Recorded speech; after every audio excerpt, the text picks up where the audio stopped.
I'm Paul Rhodes, and I'm the founder of Renngineering.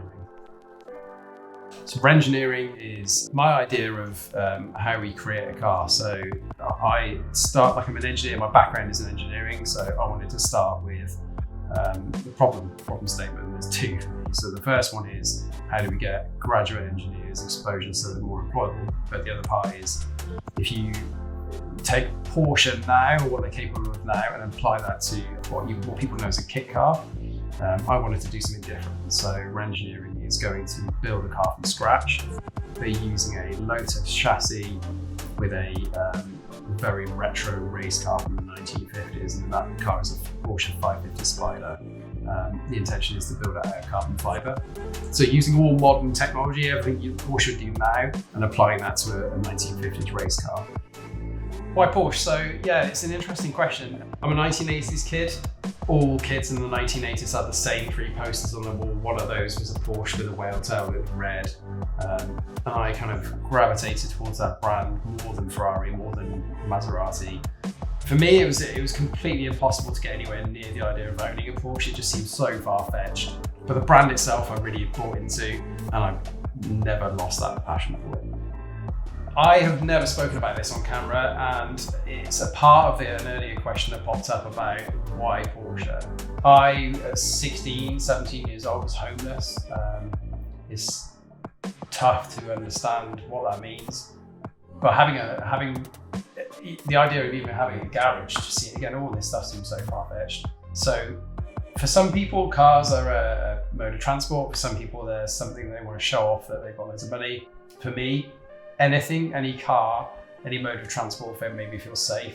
To be at the point where I have something like this, that it means so much. It's a representation of my journey. It's a representation of my hard work, my resolve, my resilience. It might say Porsche on the badge, but it might be something that looks very flash, that people judge somebody on for having a nice car.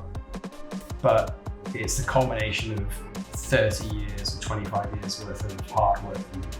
Renngineering's videos have been terrible. They've been the stuff the stuff of nightmares, especially for anyone listening to filmography. You cringed at most of the stuff I've put together, but it's getting better, and we're kind of 18 months in, almost 2 years in now of shooting stuff, and it's developed over that time.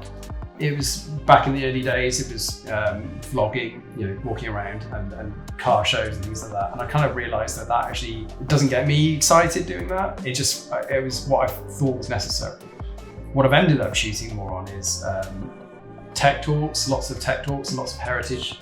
These are two kind of playlists I've put together. Tech talk is talking to experts and sort of debunking myths that petrol heads normally have, and talking about the technical side of engineering for a car.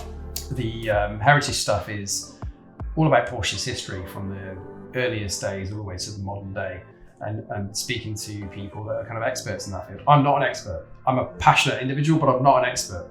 And I love those conversations, and they've been the most exciting thing for me. So Renngineering is my company, and it's a non-profit. So the idea is I would help uni graduates, typically engineering graduates, but actually it could be anything that can help a brand grow.